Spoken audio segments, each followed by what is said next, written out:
Hello friends, welcome to the GS Foundation. एक बार फिर से आप सभी छात्रों का स्वागत करता हूं जीएस फाउंडेशन की इस ऑनलाइन प्लेटफॉर्म पे। और सभी छात्रों से मैं चाहूंगा कि आप बताइए कि आपके कैसे हाल चाल है। आशा करता हूं सब अच्छे होंगे, बेहतरीन होंगे और अपनी तैयारी को बेहतर ढंग से कर रहे हों। देखिए, आज के सेशन में हम लोग करने वाले हैं प्राचीन भारत। और प्राचीन भारत के 15 महत्वपूर्ण प्रश्नों को यहाँ कवर करेंगे विथ एक्सप्लानेशन। एक्सप्लानेशन के साथ हम लोग यहाँ पर इस सेशन को करने वाले हैं और एक्सप्लानेशन भी आपके एग्जाम के दृष्टिकोण से महत्वपूर्ण रहेगा। चाहे आप किसी भी एग्जाम की तैयारी कर रहे हो दोस्तों, ये सेशन आपके लिए काफ़ी महत्वपूर्ण है। तो वीडियो को एंड तक ज़रूर देखिएगा, सेशन को एंड तक ज़रूर देखिएगा। चलिए शुरुआत करते हैं आज के सेशन की। पहला सवाल क्या है आपकी स्क्रीन पर? कहता है कि सिंधु घाटी सभ्यता का प्रमुख बंदरगाह कौन सा था? सही आंसर क्या हो जाएगा? फटाफट से करते चलिएगा, बहुत ही कम समय में इस सेशन को हम कंप्लीट करेंगे। सिंधु सभ्यता का प्रमुख बंदरगाह कौन सा था? इसका राइट आंसर क्या हो जाएगा? Lothal is the correct answer. Lothal Sindhu घाटी सभ्यता का सबसे प्रमुख बंदरगाह नगर था और यहां से समुद्री व्यापार के प्रमाण मिले। समुद्री व्यापार के प्रमाण मिले, याद रखिएगा। क्लियर। लोथल में और क्या मिला है? यहां पर डॉक यार्ड मिला है, डॉक यार्ड, गोदीवाड़ा मिला, ठीक है। और यह सबसे प्राचीन बंदरगाह है। यहां से मनके, आभूषण आभूषण सील और चावल के अवशेष मिले हैं, याद रखिएगा। नेक्स्ट क्वेश्चन क्या है? नेक्स्ट है, सिंधु घाटी के लोग किस वस्त्र से परिचित थे? ऊन, कपास, रेशम या जूट?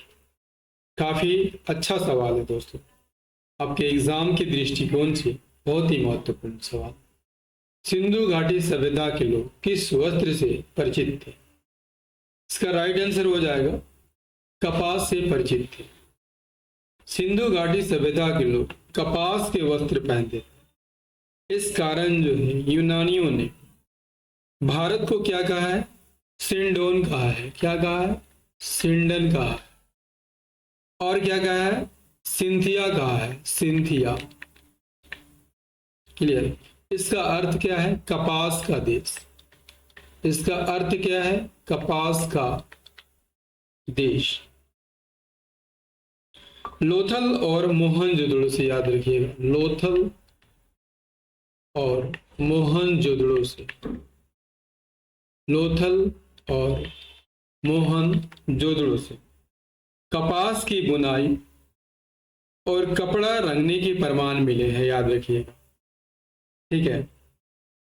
रेशम और ऊन का प्रयोग आपको सिंधु घाटी सभ्यता के बाद की सभ्यताओं में भी देखने को मिलता है। ठीक है, चलिए अगला कर लीजिए। अगला है, ऋग्वेद किस भाषा में रचित है? प्राकृत, संस्कृत, पाली या अपभ्रंश? ऋग्वेद किस भाषा में रचित?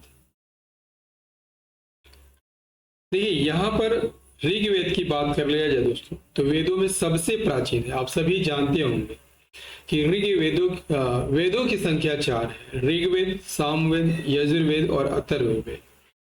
इसमें सबसे पुराना ग्रंथ कौन है? तो ऋग्वेद है। इसकी रचना जो है संस्कृत में हुई थी। Option B is the right answer. इसमें मंडल कितने हैं? तो इसमें 10 मंडल है। सूक्त कितने हैं? 1028 सूक्त हैं। और ऋचाओं की संख्या 10,462 है। इसमें प्रमुख देवता कौन कौन से हैं? इंद्र, अग्नि, वरुण, मित्र, और सोम। ऋग्वेद में इन देवताओं का वर्णन किया गया है। अगला सवाल कर लीजिए।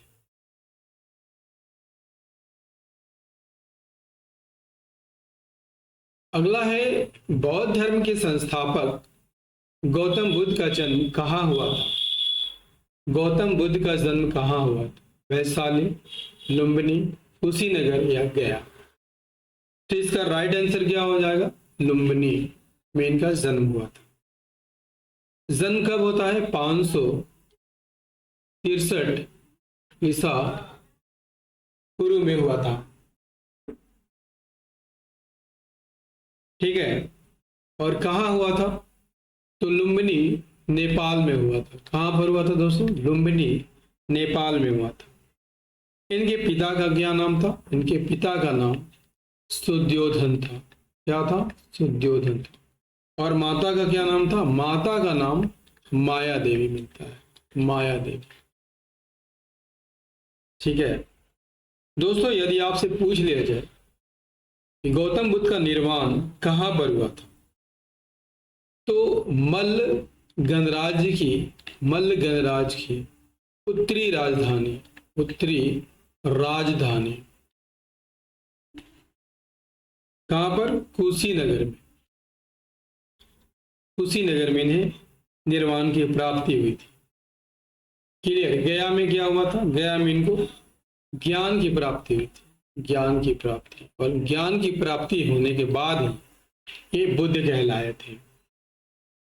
आ गई बातें समझ में? हो गया क्लियर? चलिए अगला सवाल कर लीजिए। अगला क्या है? गौतम बुद्ध को ज्ञान की प्राप्ति कहां पर हुई थी? अभी बता चुका हूं। आंसर कीजिए। सारनाथ, बोधगया, लुम्बिनी या कुशीनगर? देखिए, सारनाथ में तो इन्होंने प्रथम उपदेश दिया था, प्रथम उपदेश। और प्रथम उपदेश को क्या कहा जाता है? धर्म चक्र परिवर्तन कहा जाता है। धर्म चक्र परिवर्तन कहा जाता है। बोध गया में इन्हें ज्ञान की प्राप्ति हुई, लुम्बिनी में जन्म हुआ था और निर्वाण कुशीनगर में हुआ था। क्लियर है? चलिए अगला कर लीजिए। देखिए यहाँ सेशन को हम फटाफट करने वाले हैं दोस्तों, तो वीडियो को एंड तक आप जरूर देखिएगा। जैन धर्म के 24वें तीर्थंकर कौन थे? जैन धर्म के 24वें तीर्थंकर, आंसर कीजिए। जैन धर्म के 24वें तीर्थंकर कौन थे? पार्श्वनाथ, महावीर, ऋषभदेव, अर्जुननाथ। 24वें तीर्थंकर कौन थे? सही आंसर हो जाएगा महावीर। ऋषभदेव पहले तीर्थंकर थे, पहले। पार्श्वनाथ 23वें तीर्थंकर थे और महावीर 24वें और अंतिम तीर्थंकर थे। इनका जन्म यदि आपसे पूछ लिया जाए, पूछा ही जाएगा एग्जाम में, कब हुआ था? तो 540 ईसा पूर्व में हुआ था। कहाँ पर हुआ था? तो वैशाली जिला के कुंडग्राम में हुआ था। कहाँ पर हुआ था? कुंडग्राम में हुआ था। पिता का क्या नाम था? पिता का नाम सिद्धार्थ। माता का नाम त्रिशला, माता का नाम त्रिशला। 30 वर्ष की आयु में इन्होंने दीक्षा ली और 42 वर्ष की आयु में इन्हें कैवल्य प्राप्त हुआ, यानी ज्ञान की प्राप्ति हुई। महावीर ने, याद रखिएगा, अहिंसा,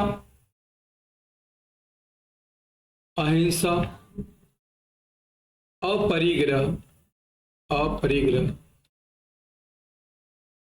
सत्य, अस्तेय में क्या जोड़ दिया? ब्रह्मचर्य जोड़ दिया। इनका महापरिनिर्वाण कहां पर हुआ था?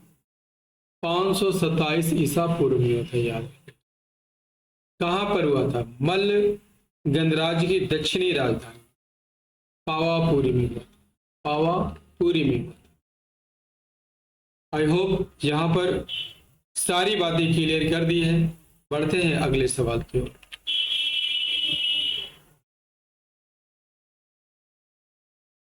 अगला सवाल क्या है? चंद्रगुप्त मौर्य ने किसकी सहायता से मौर्य साम्राज्य की स्थापना की थी? सही आंसर क्या हो जाए? चंद्रगुप्त मौर्य ने किसकी सहायता से मौर्य वंश की स्थापना की थी? राइट आंसर क्या हो जाए? सही आंसर हो जाएगा दोस्तों, कौटिल्य या चाणक्य की सहायता से। इसका अन्य नाम क्या था? विष्णुगुप्त। क्लियर? चंद्रगुप्त मौर्य ने, यदि आपसे पूछ लिया जाए, मौर्य वंश की स्थापना कब की थी? 321 ईसा पूर्व में की थी। ठीक है। किसे हरा कर की थी? नंद वंश के अंतिम शासक घनानंद को हरा कर की थी। क्लियर? यदि आपसे पूछ लिया जाए अर्थशास्त्र किसकी रचना है, तो कौटिल्य की रचना है। ठीक है। और अर्थशास्त्र यहाँ राजनीतिक विज्ञान, कौन सा विज्ञान है? राजनीतिक विज्ञान। क्लियर है? चलिए, और सेशन कैसा लग रहा है दोस्तों, आप कमेंट में बताइए, क्योंकि आपके कमेंट जो है हमें मोटिवेशन देते हैं।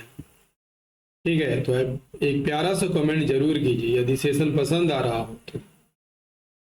चलिए अगला कर लीजिए दोस्तों।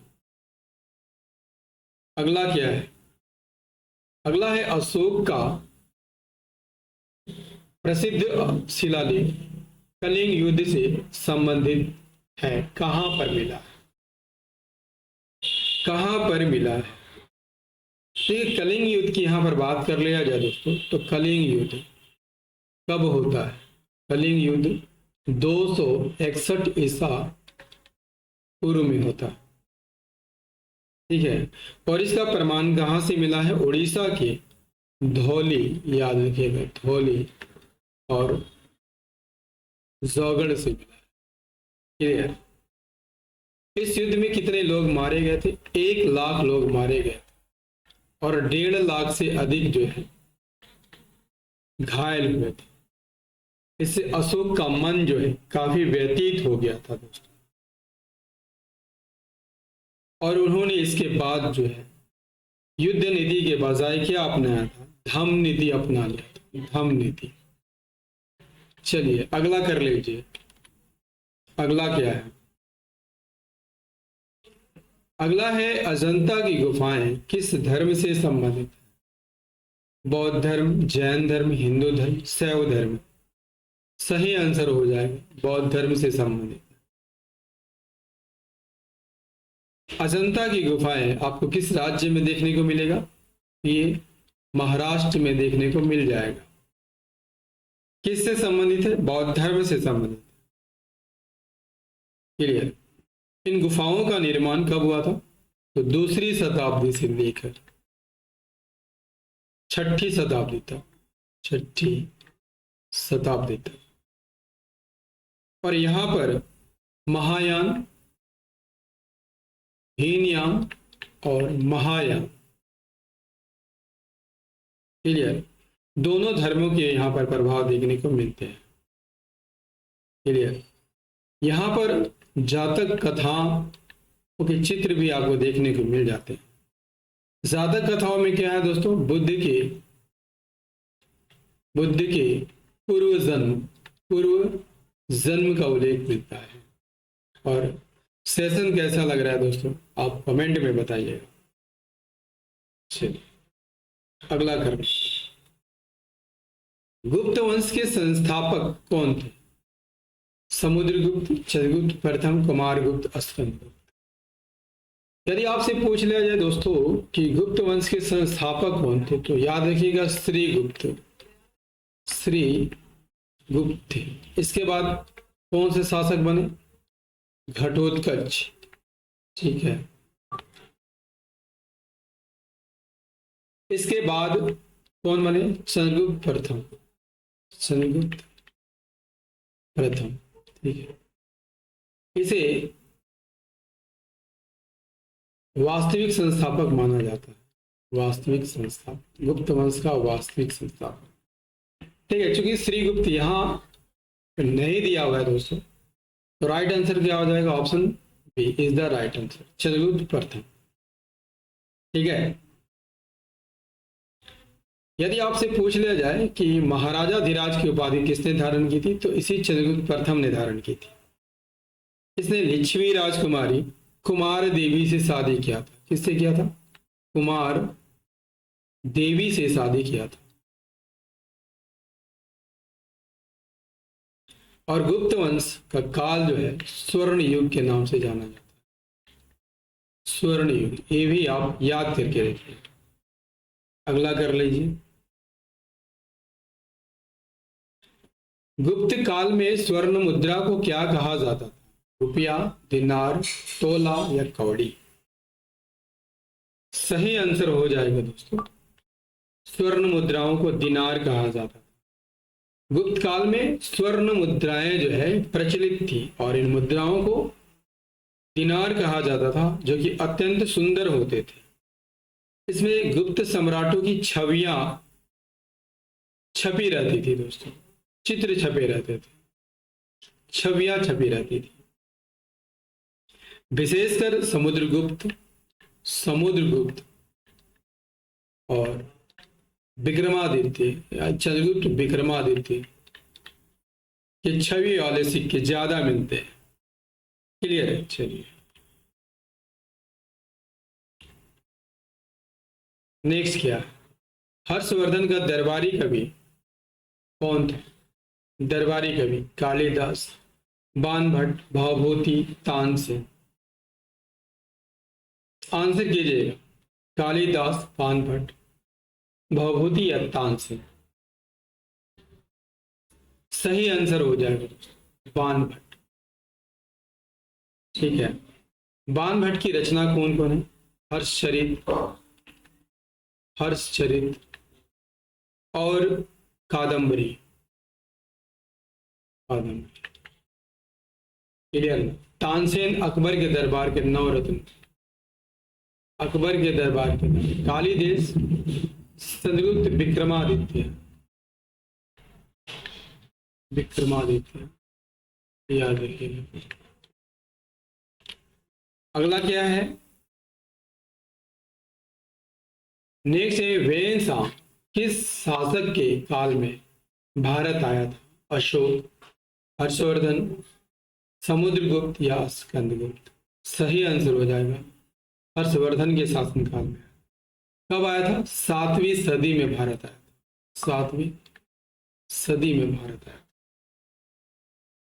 यदि आपसे पूछ लिया जाए कि हर्षवर्धन का काल कब से कब तक था, याद रखिएगा 606 से 647 तक था।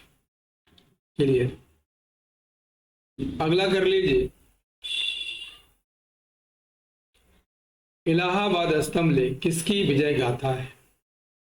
इलाहाबाद स्तंभ लेख काफी इंपॉर्टेंट सवाल। अशोक, समुद्रगुप्त, चंद्रगुप्त, हर्षवर्धन? सही आंसर हो जाएगा समुद्रगुप्त की विजय गाथा। इसकी रचना किसने किया है दोस्तों? इसके दरबारी कवि हरिसेन ने। हरिसेन किस भाषा में की है? तो संस्कृत में की है। किस भाषा में की है? संस्कृत में। अगला कर लीजिए। इस सेशन का अंतिम प्रश्न है दोस्तों, एलोरा के कैलाश मंदिर का निर्माण किस वंश ने कराया था? सही आंसर क्या हो जाएगा? इसका राइट आंसर हो जाएगा राष्ट्रकूट वंश के शासकों ने कराया था। किसने कराया था? कृष्ण प्रथम ने कराया था।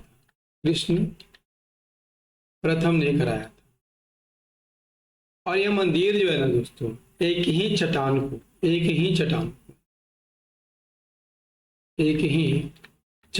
को काट कर बनाया गया, जो कि भारतीय शिल्प